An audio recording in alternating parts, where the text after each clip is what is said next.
Job లేక ఇబ్బంది పడుతున్నారా? అయితే మెడికల్ కోడింగ్ మీకు మంచి ఆప్షన్. వెంటనే కాల్ చేసి కోర్సులో జాయిన్ అవ్వండి. నమస్తే మధు గారు. నమస్తే అండి. మధు గారు మామూలుగా అంటూ ఉంటారు. పీరియడ్స్‌లో ఉన్నప్పుడు మూడ్ స్వింగ్స్ అన్నీ మారిపోతూ ఉంటాయి. మనకి కోపము, చిరాకు అన్నీ వస్తాయి. అలాగే అబార్షన్ అయినప్పుడు కూడా టోటల్లీ డిఫరెంట్‌గా మారిపోతది ఆ అమ్మాయి. ఆ టైంలో ఆవిడకి ఏం చేస్తుందో ఆ అమ్మాయికే తెలీదు. ఇంకొకటి డెలివరీ అయిన తర్వాత ఈ మధ్య కాలంలో చూస్తున్నాం మదర్స్‌కి ఫ్రస్ట్రేషన్ ఎక్కువైపోతుంది. వాళ్ళకు ఆ పిల్లలు ఏడుస్తూ ఉంటే దిక్కు తోచక కొంతమంది చిన్న పిల్లలని చూడకుండా కొట్టిన వాళ్ళు ఉన్నారు. కొంత అతి తక్కువ చూసాము ఏడుస్తున్నాడని చెప్పి బిడ్డని చంపేసింది. అంటే ఎందుకు ఇంత ఘోరంగా తయారవుతున్నారు? అసలు ఎందుకు అవుతుంది ఇంత వర్స్ట్‌గా వాళ్ళు ఒక బిడ్డని కొట్టే అంత దాకా ఎందుకు వాళ్ళ మైండ్ సెట్ ఎళ్తుంది? చాలా మంది ఆడవాళ్ళల్లో ఆఫ్టర్ డెలివరీ చాలా చేంజెస్ వస్తాయండి బాడీలో. ఎందుకంటే ఈస్ట్రోజన్, ప్రొజెస్ట్రాన్ అనే హార్మోన్స్ బేసికల్‌గా ఉమెన్‌లో చాలా ఎస్పెషల్లీ వర్క్ చేస్తాయి. మన మూడ్ స్వింగ్స్ కావచ్చు, మన ఆలోచన విధానం కావచ్చు, స్ట్రెస్, డిప్రెషన్, యాంగ్జైటీ ఇలాంటివి పెరగడానికి, స్టేబుల్‌గా ఉండడానికి ఇవే రీజన్. బట్ అయితే ఇక్కడేమవుతుందంటే ఆఫ్టర్ డెలివరీ తర్వాత వాళ్ళకి మన కల్చర్‌ని అడ్డం పెట్టుకొని సరైన ఫుడ్ పెట్టట్లేదు. ఓకే. సరైన నిద్ర లేదు. ఏ మనిషి అయినా ఈవెన్ తను డెలివరీ అయిన తర్వాత అని కాదు, మనమైనా ఒక 2, 3 డేస్ నిద్ర లేకపోతే ఏమవుతాం? పిచ్చి పిచ్చిగా ప్రవర్తిస్తాం రైట్. కదా! అవును. చాలా డిస్టర్బ్ అవును. అవుతుంది అవును. మైండ్, బాడీ అవును. కదా! అలాంటప్పుడు ఒక అమ్మాయికి డెలివరీ తర్వాత నైట్ అంతా బిడ్డని చూసుకొని, డే అంతా నిద్రపోవద్దు అన్న కండిషన్ పెడితే తను ఇంకెలా ప్రవర్తిస్తారు? అండ్ దాంట్లో మీరు మంచి ఫుడ్ ఇవ్వట్లేదు అసల. అది తింటే ఏమన్నా అవుతుందేమో, ఇది తింటే ఏమన్నా అవుతుందేమో, 24 గంటలు వీళ్ళ ఆలోచనలు వీళ్ళవి. ఒక కాలంలో సిట్యుయేషన్ వేరు, ఇప్పుడు సిట్యుయేషన్ వేరు కదా! అవును. అవును. ఇప్పుడు అన్ని ఫెసిలిటీస్ వచ్చాయి, అన్ని హాస్పిటల్స్ ఉన్నాయి. అందరూ వెంటనే 24/7 అవైలబిలిటీ ఉన్నారు. Yes. మీకు అంత ఇబ్బంది అయితే. అవును. అలాంటప్పుడు ఎందుకు తనకి ఏమీ పెట్టకుండా డెలివరీ టైంలో ఆఫ్టర్ డెలివరీ కావచ్చు చాలా డిస్టర్బ్ చేస్తున్నారు. ఎందుకు ఆ కండిషన్స్ అన్ని అమ్మలకి కదా! అవును. వాళ్ళు ఫస్ట్ ఆ బిడ్డని చూసుకోవాలి. తన హెల్త్‌ని తను రికవరీ చేసుకోవాలి. డెలివరీ అంటే అంత ఈజీ కాదండి. ఒక మనిషికి మనం జన్మనిచ్చినప్పుడు ఆ మదరు చచ్చిపోయి మళ్ళీ బ్రతికినంత కష్టం కదా! అలాంటప్పుడు భర్త కావచ్చు, అమ్మ నాన్నలు కావచ్చు, అత్తమామలు కావచ్చు, అందరూ సపోర్ట్ చెయ్యాలి ఆ Yes. అమ్మాయికి. అప్పుడే తల్లి అనే ఆవిడ తన పునర్జన్మని మళ్ళీ స్టార్ట్ చేసినప్పుడు చిన్న బిడ్డతో సమానమే ఆ అమ్మాయి కూడా. తనకి అంత సపోర్ట్ మనం ఇస్తున్నామా? లేదు. తను ఒక్కటే బిడ్డని చూసుకోవాలి. తన హెల్త్‌ని తను చూసుకోవాలి. నైట్ అంతా మేలుకోవాల్సొస్తుంది ఒక్కొక్క రోజు. ఆ బిడ్డ నిద్రపోకుండా ఏడుస్తుంటే ఏడుస్తుంది. అలాంటప్పుడు నిద్ర ఉండదు. డేలో మీరు పడుకోవద్దంటారు. ఇంకెలా బాడీ తట్టుకోవడం తనకి? సో, ఈ హార్మోనల్ ఇంబాలెన్స్ అనేది చాలా పెద్ద సమస్య అయిపోయిందండి వుమెన్‌లో.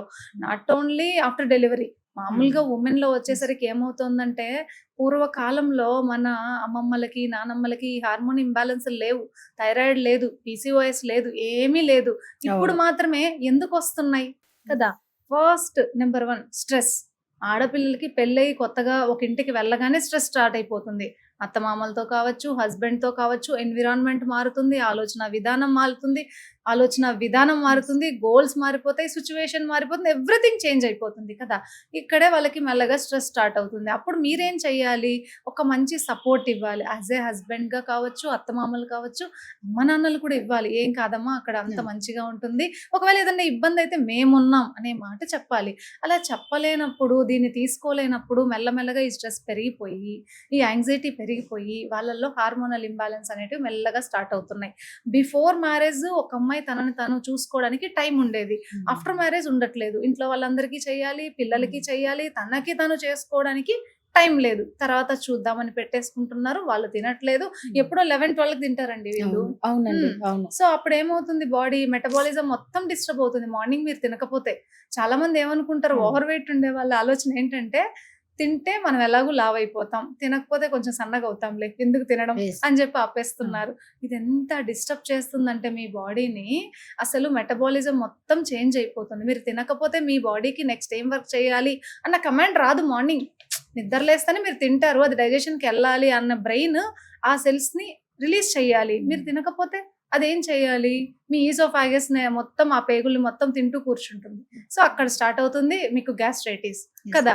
ఇప్పుడు ఏమవుతుంది, ఇలా స్టార్ట్ అయ్యి ఇలా తినకుండా ఉండి ఉండి ఉండి ఏమవుతుంది, మీ స్టమక్ మొత్తం లీకీ గట్ లాగా స్టార్ట్ అయిపోతుంది కదా. అక్కడ చిన్న చిన్న హోల్స్ పడి ఆ ఫుడ్ ఆ పార్టికల్స్ అన్ని బాడీలోకి అబ్జర్వ్ అవ్వడం వల్ల ఇన్ఫ్లమేషన్ స్టార్ట్ అవుతుంది. సో ఇలా ఇన్ఫ్లమేషన్ కొన్ని రోజులకి స్టార్ట్ అవుతుంది. నాట్ ఓన్లీ ఒక సింగిల్ డే లో ఏది జరగదు, కొన్ని రోజులకి మీరు ఇలా చేయడం వల్ల ఏమవుతుంది, ఇన్ఫ్లమేషన్ స్టార్ట్ అవుతుంది. ఎక్కడ పడితే అక్కడ నొప్పులు రావడాలు, ఇబ్బందులు రావడాలు, నిద్ర రాకపోవడం, ఇదైతే మెయిన్ రీజన్. నిద్ర లేకపోతే బాడీ ఏమవుతుంది, డిటాక్సిఫికేషన్ జరగదు కదా. సో ఆటోమేటిక్ గా స్ట్రెస్ లెవెల్స్ మళ్ళీ పెరుగుతాయి, ఆటోమేటిక్ గా మీకున్న హార్మోన్స్ అన్ని ఇంబ్యాలెన్స్ అవుతాయి. సో స్ట్రెస్ ఒకటి, నిద్ర లేకపోవడం ఒకటి, టైంకి తినకపోవడం ఒకటి. అండ్ ఇప్పుడు కొత్తగా వచ్చింది ఏంటంటే అందం మీద చాలా అద్భుతమైన ప్రేమ చూపిస్తున్నారు ఆడవాళ్ళు.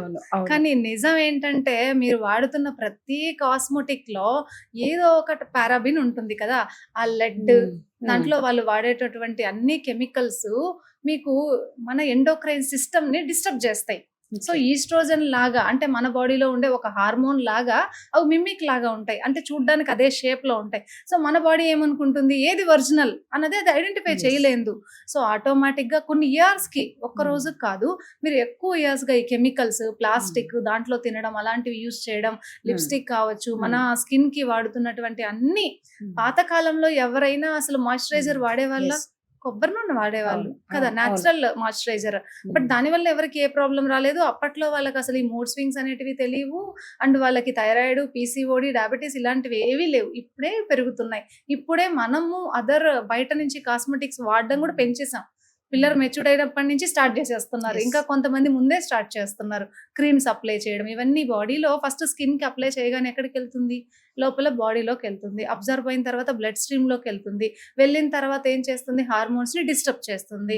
హార్మోన్స్ ఒక్కొక్కసారి ఒక్కొక్కలాగా యాక్ట్ చేసేదానికి డిపెండ్స్ అపాన్ ఏది వాడతారో, ఎన్ని ఇయర్స్ గా వాడతారో అనే దాని నుంచి మనకు అవుట్కమ్ ఉంటుంది. సో ఇవన్నీ మీరు కంటిన్యూస్ గా చేయడం వల్ల, ఇన్ఫ్లమేషన్ కంటిన్యూస్ గా బాడీలో ఉండడం వల్ల థైరాయిడ్, పీసీఓడి, పీసీఓఎస్, డయాబెటీస్ ఇలాంటి, అసలు ఇన్ఫర్టిలిటీ అయితే మెయిన్ గా రీజన్ అండి. ఇంతకు ముందు అసలు ఇన్ఫర్టిలిటీ అనేది చాలా తక్కువ, ఇప్పుడు పెరిగిపోతుంది. ఎందుకు, మీరు ప్రశాంతంగా నిద్రపోయి ఎన్ని రోజులైంది ఒక్కసారి ఆలోచించండి. ప్రశాంతంగా తిని మనసుకు నచ్చినట్లు ఎన్ని రోజులు అవుతోంది ఒకసారి మీరు ఆలోచించండి. కంప్లీట్ గా డైట్ అన్నది ఎవరికి తెలియదండి. ఎంతసేపు ఎవరేది చెప్తే, యూట్యూబ్ లో ఏది పెడితే అది తింటాం, ఇన్స్టాగ్రామ్ లో ఏది చూపిస్తే అది చేసేసుకొని తాగేస్తాం. అది కరెక్టా తప్ప ఎవరికి ఏమీ అవసరం లేదు కదా.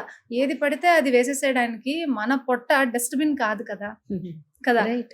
ఒక మంచి ఆర్నమెంట్, ఒక కొత్త శారీ ఇస్తే మీరు ఏం చేస్తారు, మంచిగా కబోర్డ్ లో దాచిపెడతారు.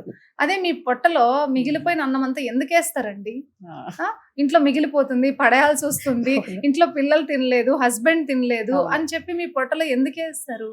ఏది అవసరమో అదే వేస్తే మీరు ఆరోగ్యంగా ఉంటారు, అద్భుతంగా ఉంటారు కదా. సో ఇవన్నీ మీరు చెప్పినవన్నీ తీసుకుంటే ఈ సమస్య నుంచి బయటికి రావచ్చు. 100% అండి. అంటే ముఖ్యంగా ఫిజికల్ యాక్టివిటీ. ఉమెన్ ఏమనుకుంటున్నారంటే మార్నింగ్ నుంచి మేము నైట్ వరకు కష్టపడుతున్నాం, మళ్ళీ ఎక్కడ ఫిజికల్ యాక్టివిటీ చేస్తాం. అది కాకుండా ఈజీగా ఏదన్నా చెప్పండి, కొత్తగా ఏదన్నా చెప్పండి.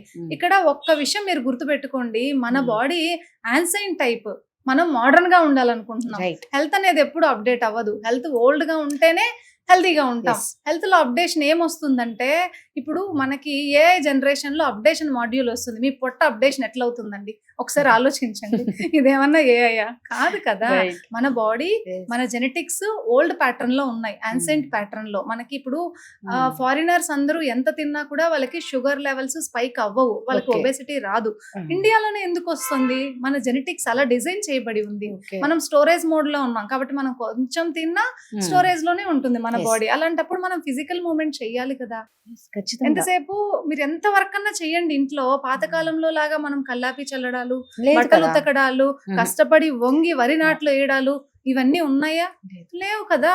మీరు చేస్తున్నది ఏంటి, చెత్త తోయడం, లేదంటే వాషింగ్ ఏదో ఒక వేస్తారు మిషన్ లో, అవి మాత్రమే చేస్తే మీ హ్యాండ్స్ కదులుతాయి, మీ లెగ్స్ కదులుతాయి, మీ అబ్డామిన్ కదులుతుందా, మీ స్పైన్ కదులుతుందా, మీ ఫుల్ బాడీలో ప్రతి మజిల్, ప్రతి జాయింట్ కదులుతుందా? సో ఇప్పుడు మీకు ఫిజికల్ యాక్టివిటీ అవసరమా లేదా మీరే ఆలోచించండి. కరెక్ట్ గా చెప్పారు బాబా. ఇది వింటే నిజంగా నేను కూడా అలాగే అనిపిస్తుంది, నేను కూడా ఏం చెయ్యట్లేదేమో అని. Thank you.